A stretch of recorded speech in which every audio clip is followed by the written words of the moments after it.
देखिए देखिए उसका जो टेक्निकल राउंड का क्वेश्चन होता है, विप्रो का जो टेक्निकल राउंड का क्वेश्चन होता है, उसके लिए यहाँ पर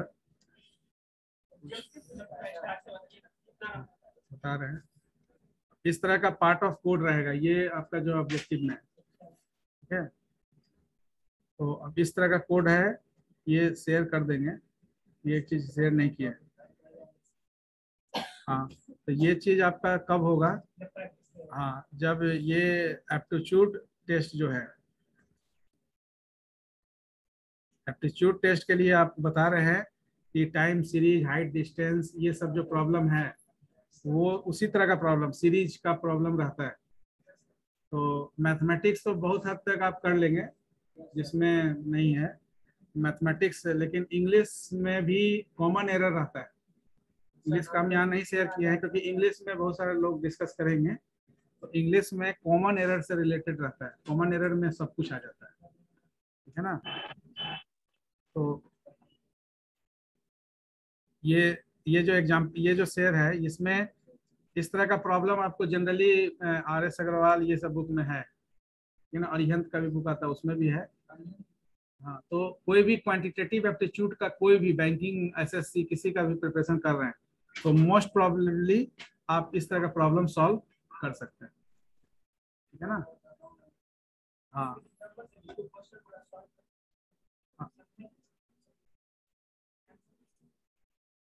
आंसर कैसे मैच करेंगे, इसीलिए तो हम बुक रेफरेंस कर रहे हैं ना। उसमें क्या है, RS अग्रवाल के बुक में क्या है, एक बार पहले पैटर्न दिया जाता है। उस पैटर्न को, उसका सबसे बेस्ट पार्ट क्या है RS अग्रवाल में, कि वो पहले पैटर्न टाइप देता है और फिर उस टाइप से रिलेटेड प्रॉब्लम देता है।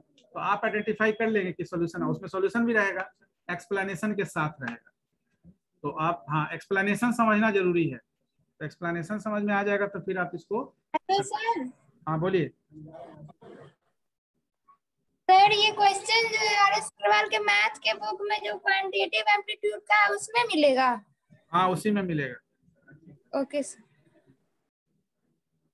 तो ये जो पार्ट है, ये सी हुआ चाहे एसक्यूएल, एसक्यूएल में क्या है, एसक्यूएल में आपको जैसे कोई भी एक टेबल दिया रहता है और उस टेबल से रिलेटेड, ये भी शेयर कर देंगे आपको, उस टेबल से रिलेटेड क्या क्वेरी हो सकता है। जैसे एक टेबल आपका यहाँ पर दिया हुआ है,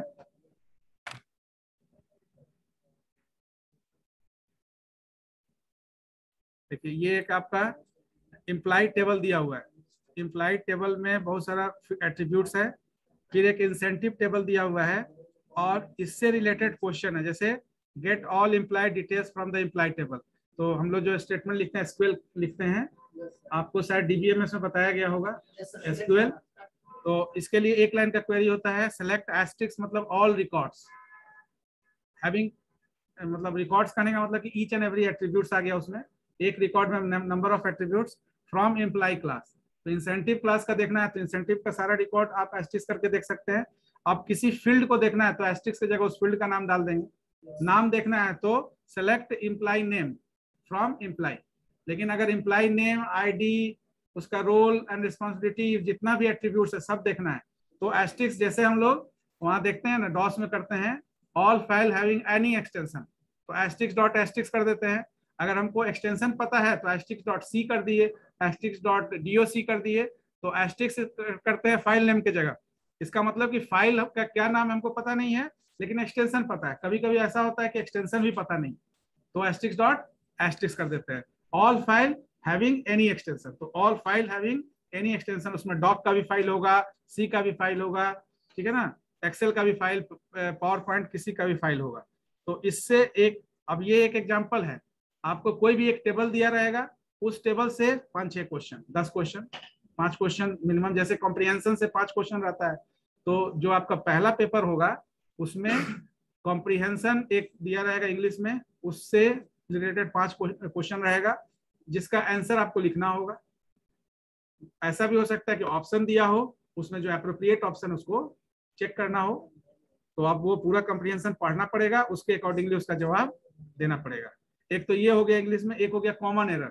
अब कॉमन एरर में आपका नरेशन, वॉइस, ठीक है ना, टेंस, हाँ टेंस सबसे मिक्स क्वेश्चन रहता है। Have, has, is, am, are से रिलेटेड भी रहता है, तो कि आप कहाँ पर इज लगेगा, कहाँ हैव लगेगा, कहाँ हैड लगेगा, कहाँ डिड लगेगा, यानी प्रेजेंट टेंस, पास्ट टेंस पर, यानी पूरा टेंस का। तो यहाँ पर जैसे एक क्वेश्चन ये हुआ, अब हुआ कि get first name last name from imply table, तो एस्टिस की जगह फर्स्ट नेम लास्ट नेम कर दिया गया इम्प्लाई। तो जो एट्रीब्यूट्स पूछा जा रहा है उसके हिसाब से आपको ये एक लाइन का क्वेरी लिखना है, जिसको आप एसक्यूएल में एग्जीक्यूट करके भी देख सकते हैं। जितना भी है सबको एक टेबल क्रिएट पहले कर लीजिए, उसी तरह से जैसे यहाँ दिया हुआ है, और फिर एक एक लाइन जो क्वेश्चन दिया हुआ है उसके नीचे उसका सोल्यूशन है। I will share this one also, इसको भी शेयर कर देंगे आपको, अभी नहीं किए। ठीक है, बस यही किए हुए इसी को एक बार रिमाइंड करके रखना है, क्योंकि एग्जामिनेशन के समय में आपके पास होना चाहिए। वहां पर यूनिवर्सिटी का पेपर नहीं लिखना है, वहां पर जो आप लिख देंगे तुरंत इमीडिएट आपको सोल्यूशन मिलेगा, शाम में ऑफर लेटर मिल सकता है, ठीक है ना, सेम डे सारा इवेंट होता है। तो ये सारा छोटा छोटा पार्ट दिया हुआ है जिसमें जितना भी क्वेरी हो सकता है। तो ये क्वेरी आपका माई एसक्यूएल में भी काम करता है, एसक्यूएल सर्वर में, यानी structure query language is not different, it is same for each database language. MS Access में भी काम करेगा, ठीक है ना। तो किसी भी डेटाबेस लैंग्वेज में, इंग्लिश, साइबेस, सब में ये SQL structure query language, DML, DCL, TCL, ये हाँ ये आपका काम करेगा। तो एक तो ये हो गया आपका डेटाबेस से रिलेटेड, एक हो गया आपका सी, ठीक है ना। जावा से रिलेटेड भी है, क्योंकि ये आपका जो कंपनी आती है वो 3rd ईयर तक को एज्यूम करती है, फाइनल पास आउट स्टूडेंट। तो अभी आपके लिए जावा नहीं है, लेकिन बेसिक क्वेश्चन जावा का भी अब ये चूंकि इसलिए, हाँ अब यहाँ पर क्या है कि अब ये आपसे पूछा जा सकता है, जब रिज्यूम आप बनाएंगे तो रिज्यूम में वो पेपर नहीं डालेंगे जिसमें कॉन्फिडेंट नहीं है। ऐसा नहीं है कि यूनिवर्सिटी ने 10 पेपर पढ़ा दिए, 10 पेपर डाल दिए, ये चीज ध्यान रखना है। रिज्यूम वो सब आपको बताया जाएगा, वो सब आपको बताया जाएगा इंटरव्यू हैंडलिंग स्किल में, कि कैसे रिज्यूम बनाया जाता है, रिज्यूम बिल्ड कैसे किया जाता है, रिज्यूम में क्या रखना चाहिए क्या नहीं रखना चाहिए। क्योंकि अभी आप फर्स्ट टाइम बनाइएगा तो आपको लगेगा कि जितना इंफॉर्मेशन देना अपने बारे में दे ही दो, ठीक है ना, क्योंकि कुछ बाकी नहीं रहना चाहिए। लेकिन एक्चुअलिटी में क्या है, बाकी वो सबको रखना है जो वहां पर हमको बाकी करवा देगा, ठीक है ना। तो बाकी कराने का मतलब कि वहां पर वो ऑब्जेक्ट कर सकता है। तो आप बताएंगे कि सी में हम कॉन्फिडेंट हैं, हमको डेटा स्ट्रक्चर समझ में आया है, हमको C++ समझ में आया है, या जो भी प्रोग्रामिंग लैंग्वेज आपका किया हुआ है, पाइथन हमको समझ में आया है, ठीक है ना, PHP, हाँ डेटाबेस भी बता सकते हैं। आप बता सकते हैं डिस्क्रीट भी हमको समझ में आया, तो डिस्क्रीट बताएंगे। तो डिस्क्रीट का आपका सिलेबस तो देखा नहीं है, तो बहुत सारा चीज पूछ सकता है, ठीक है ना।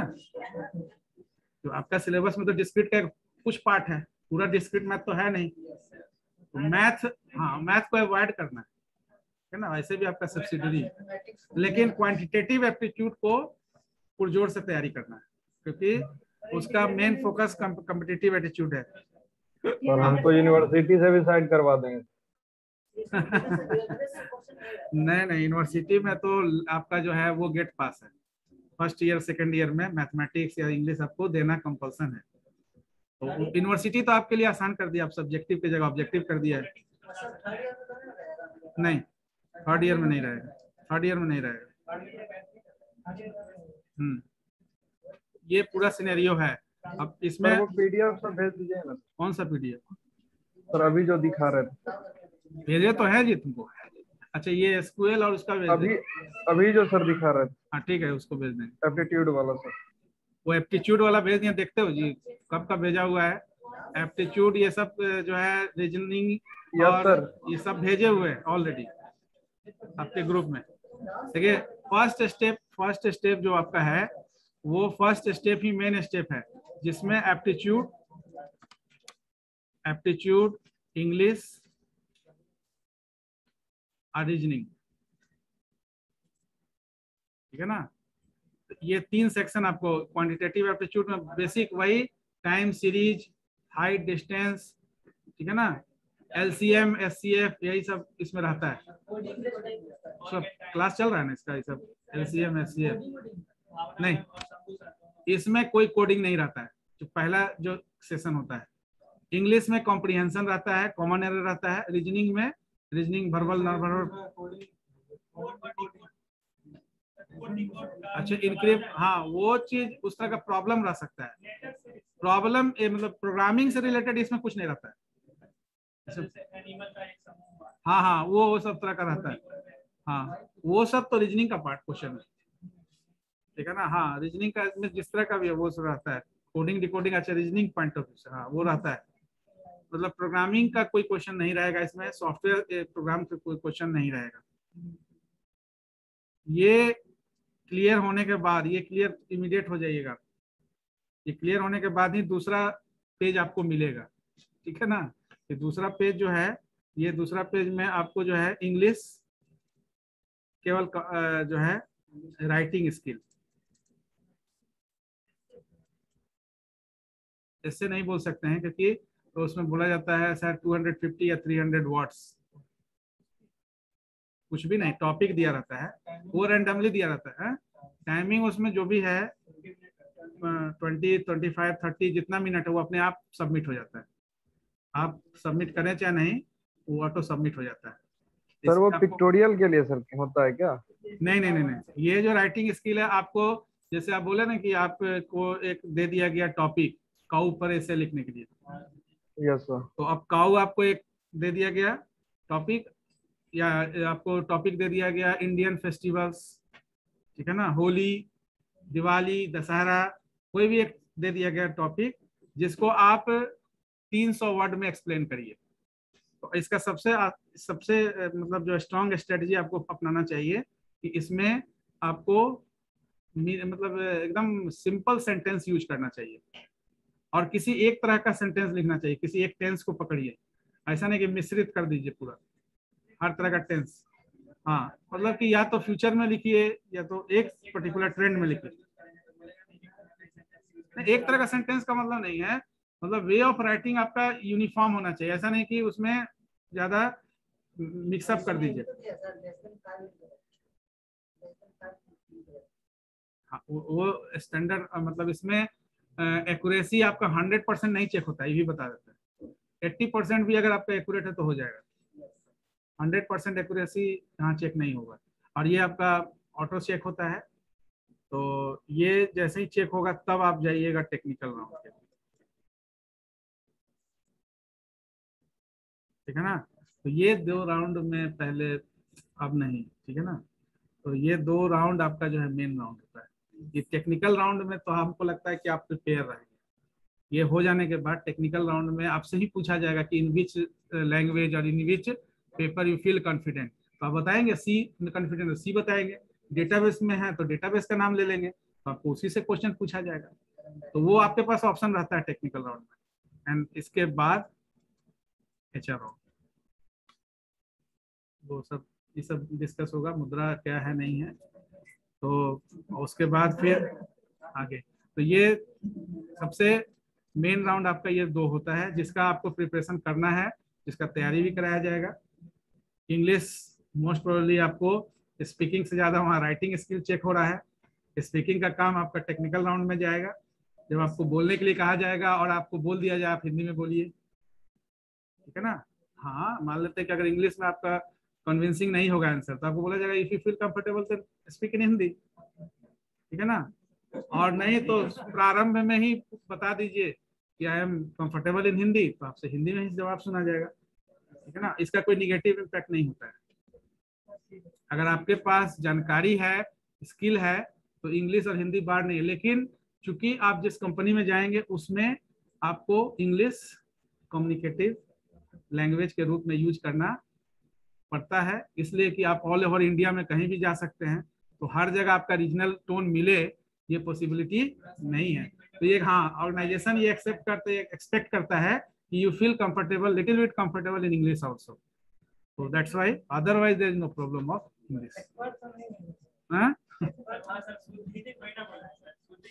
शुद्ध हिंदी आप बोल ही नहीं सकते, जो टेक्निकल टर्म है उसको आप डिफाइन इंग्लिश में ही करेंगे, अब थोड़े ना आप ऑपरेटिंग सिस्टम को डिफाइन कर देंगे हिंदी में, उसको वही बोलेंगे it is intermediate term in between user and hardware of computer system. इतना तो जरूर है अंग्रेजी बोलना पड़ेगा, ठीक है ना।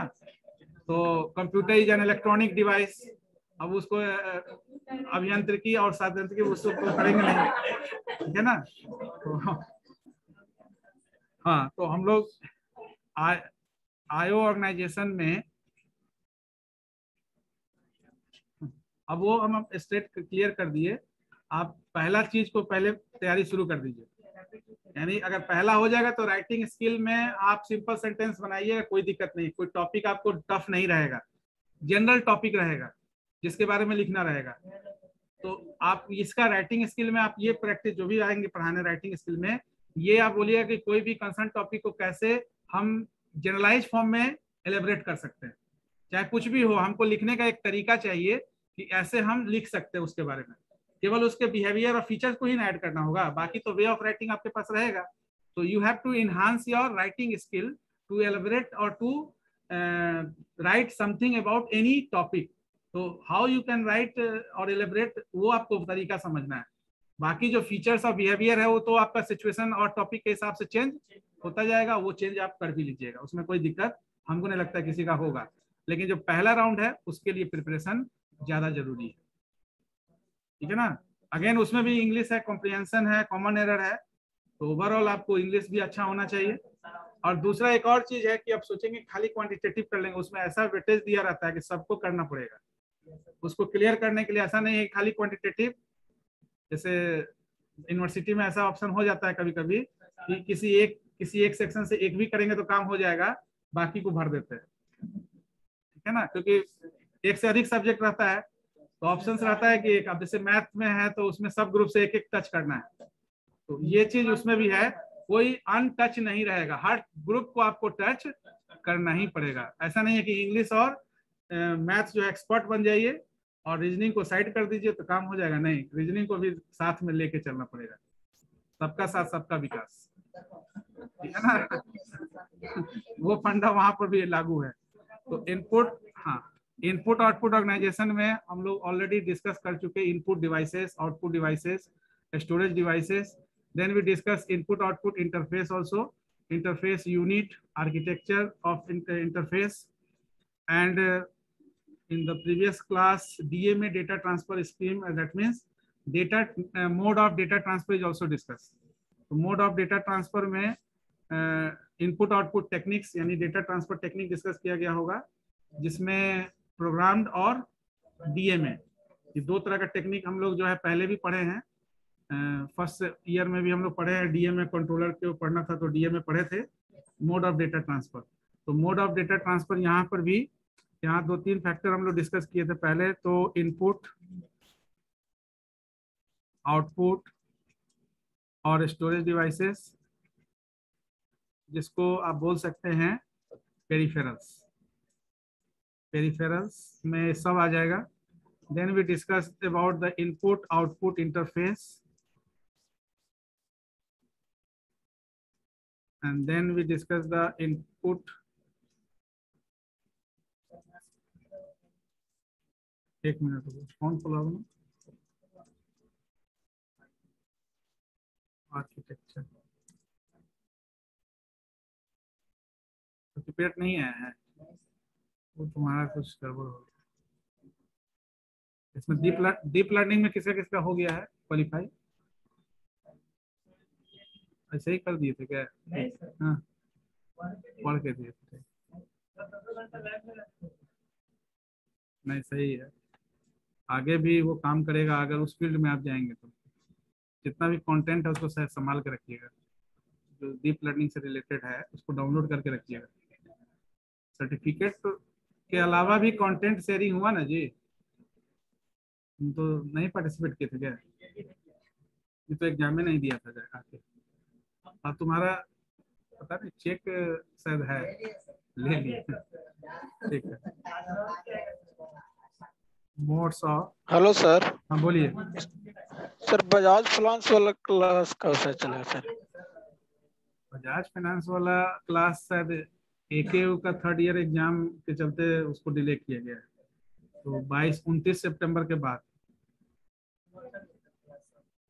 थर्ड ईयर नहीं, AKU का जो 6 सेम है उसका एग्जाम 29 को खत्म होगा, उसके बाद में भी हमको लगता है आपका वो बजाज फाइनेंस सब का जो है कोर्स इनिशिएट होगा। तो वो आप कोर्स कर रहे हैं तो आप इन फ्यूचर अगर बैंकिंग में जाएंगे तो वो फायदा करेगा। बोलते हैं कि बैंकिंग का क्या है, तैयारी करें हैं। कुछ लोग बैंकिंग का भी प्रिपरेशन कर सकते हैं जिसका उनको इसमें असिस्ट मतलब हेल्प मिल जाएगा, ठीक है ना। विप्रो के भी एग्जाम में वो काम करेगा। पास्ट में भी ऐसा हुआ है कि बैंकिंग का जो प्रिपरेशन कर रहे थे वो ये क्रैक करना उनके लिए आसान था, क्योंकि रीजनिंग इंग्लिश सब उसमें पढ़ना है। तो डुअल मोड आपका प्रिपरेशन हो जाता है, एक तो इधर का भी और उधर का भी, दोनों आपका काम करता है। मोड्स ऑफ डेटा ट्रांसफर में डिस्कस किया गया था प्रोग्राम्ड इनपुट आउटपुट और DMA। Now programmed input output में फर्दर एसिंक्रोनस, नहीं पहले सिंक्रोनस,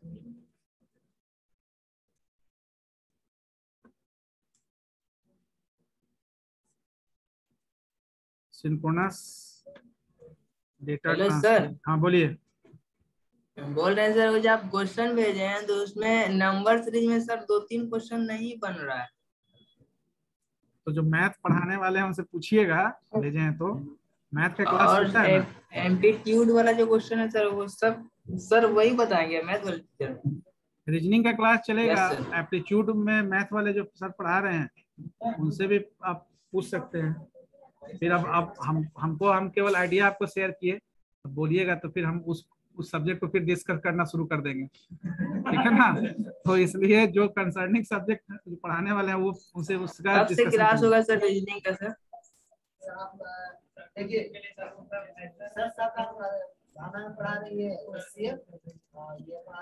हाँ तो एप्टीट्यूड हो ही रहा है, LCM SCF, तो बाकी सारा टॉपिक भी उनसे पढ़िए मैम को। हाँ तो रीजनिंग वही पढ़ा देंगे। हाँ तो ठीक है, तो रीजनिंग का क्लास भी लगा दिया जाएगा।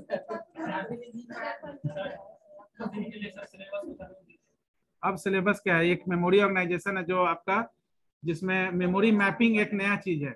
बाकी आपका मेमोरी हायरार्की आप पढ़े ही हैं फंडामेंटल में। मेमोरी हायरार्की उससे रिलेटेड जो होगा वो हम शेयर कर देंगे, यानी memory organisation, RAM, types of RAM, ये सब सर आपका लॉजिकल रीजनिंग का सर कौन बताएंगे सर?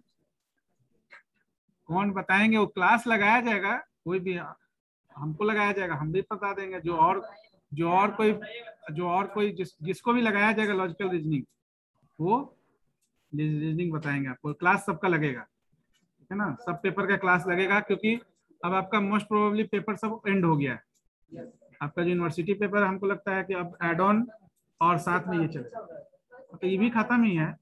इसमें भी 3 टॉपिक था, इनपुट आउटपुट ऑर्गेनाइजेशन और मेमोरी ऑर्गेनाइजेशन में आपको केवल मेमोरी मैपिंग पढ़ना है अलग, बाकी सब उसका टॉपिक भी डिस्कस है। Memory organisation, memory hierarchy, types of memory, secondary, primary, सब पढ़ा हुआ है आपका, ठीक है ना। तो इसलिए उसको हम एक क्लास में रिव्यू करा देंगे, आपको PDF शेयर कर देंगे, ठीक है ना।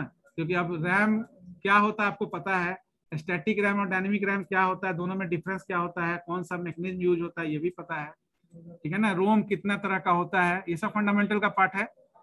यहाँ पर हम लोग को नया क्या पढ़ना है, memory mapping, types of memory mapping, associative, set associative, जो हीट रेशियो के लिए हम लोग यूज करते हैं, हीट रेशियो और मिस रेशियो, हीट रेशियो को मेंटेन करने के लिए। हीट रेशियो ऑपरेटिंग सिस्टम का बोल नहीं सकते ना, आर्किटेक्चर का भी है, ठीक है ना। हाँ तो हीट रेशियो का ही मतलब कैश मेमोरी जहां भी आएगा, हाँ कैश मेमोरी का जहां भी कॉन्सेप्ट आएगा वहां पर आपका हीट रेशियो डिस्कस होगा ही। तो हीट रेशियो में ही हम लोग मेमोरी मैपिंग डिस्कस करते हैं, तो वो सेक्शन केवल मेमोरी ऑर्गेनाइजेशन का बचा हुआ है, इसमें भी कोई बहुत ज्यादा कोई सेक्शन आपका बचा हुआ नहीं है। हाँ फ्लिप फ्लॉप डिस्कस कर देंगे आपको, जो 1-2 पेज का आपका है, जो 4 है।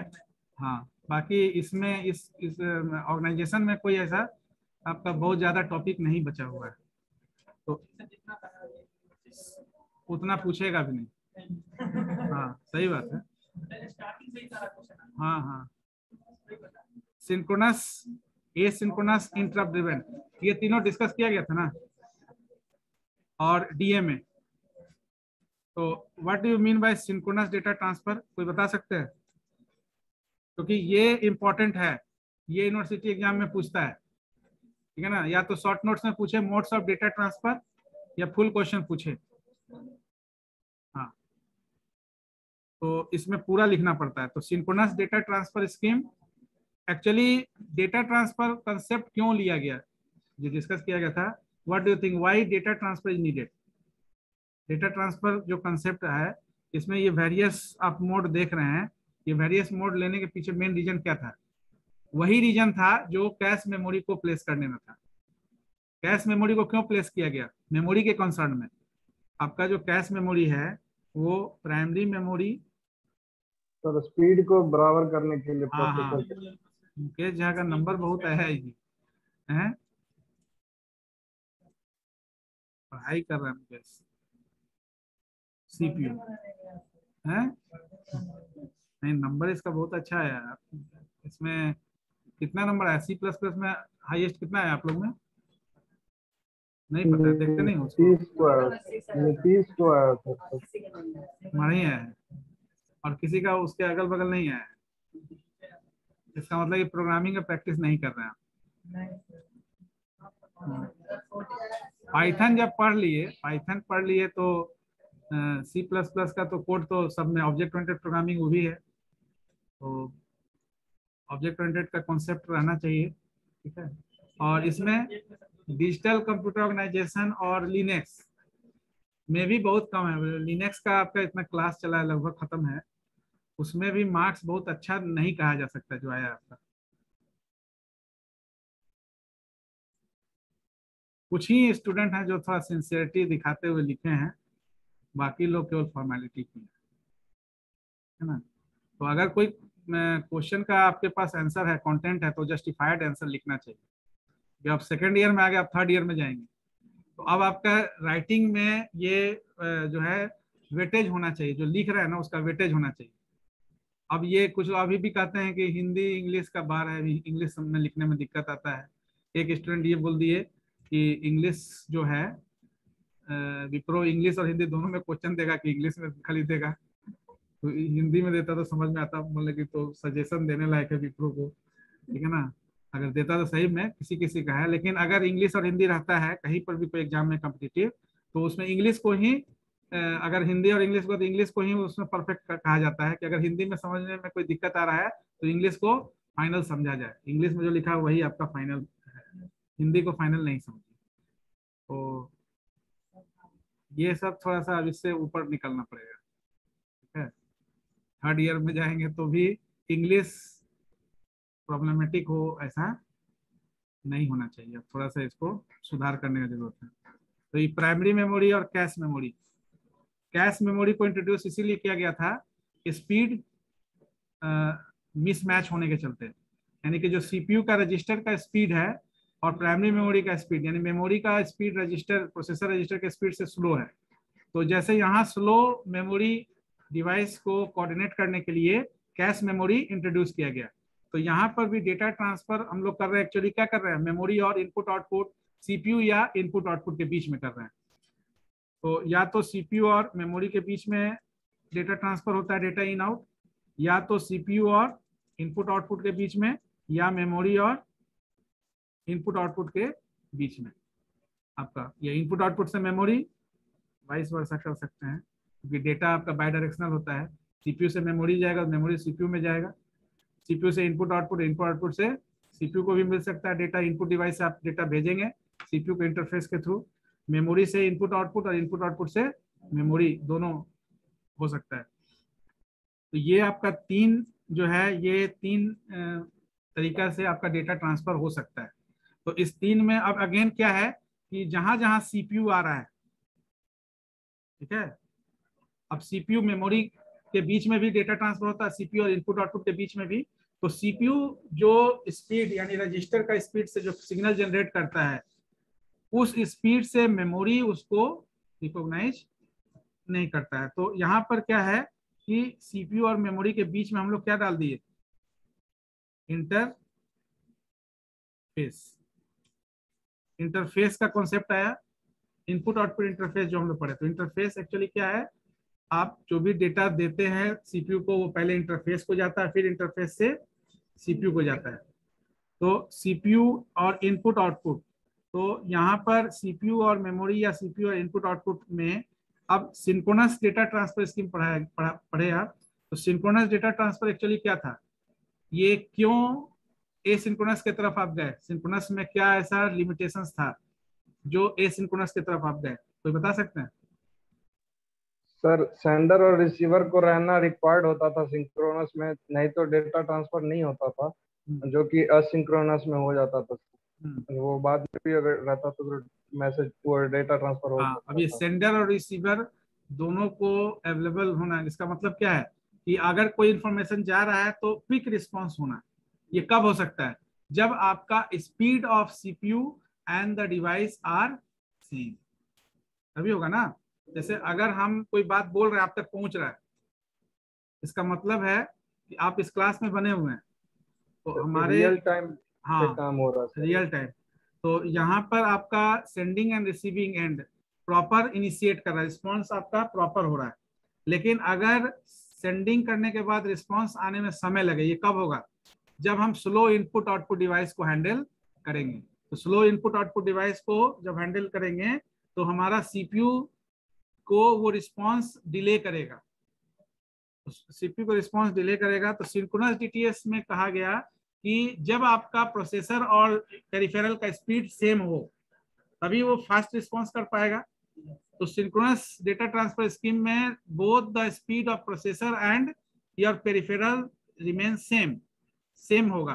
तो ऐसा पॉसिबल नहीं है, बहुत बार नहीं है ऐसा पॉसिबल कि आपका स्पीड होगा, स्पीड मिसमैच होना संभव है। तो एसिंक्रोनस डेटा ट्रांसफर में कहा गया कि आपका जो डेटा सीपीयू जो सिग्नल जनरेट कर रहा है वो स्लो इनपुट आउटपुट डिवाइस जो आपका है वो रिस्पॉन्ड करेगा। अब स्लो इनपुट आउटपुट रिस्पॉन्ड करेगा, तो अब इसमें क्या है कि स्टार्वेशन या जो भी आप पढ़े ओएस में, यहाँ पर अगर कोई पर्टिकुलर प्रोसेस लंबे समय तक डेटा ट्रांसफर करने लगा तब उस केस में क्या होगा, रिस्पॉन्स अगर डिले है तो दूसरा प्रोसेस डिलेड हो जाएगा। तो उस वहां से कंसेप्ट लाया गया कि इंटरप्ट ड्रिवन यानी कि अगर ऐसा कोई पर्टिकुलर इंस्ट्रक्शन जिसको लंबे समय तक जो है डेटा ट्रांसफर करने के लिए रिस्पॉन्स जो है में लग रहा है, तो हम दूसरे प्रोसेस को उस समय ले लेंगे, ठीक है ना, जब तक कि वो रिस्पॉन्ड करने में डिलेड हो रहा है तब तक दूसरे प्रोसेस को लेंगे। That is the concept of interrupt driven. Now in all the three there is a role play by the CPU. ये तीनों ही डेटा ट्रांसफर स्कीम में आपका सीपीयू रोल प्ले किया। तो सीपीयू के प्रेजेंस में ये सब हुआ इसलिए क्योंकि ये जो भी हम लोग बोलते हैं डेटा ट्रांसफर, ये किसी न किसी सिस्टम बस के थ्रू होता है, मतलब डेटा बस के थ्रू।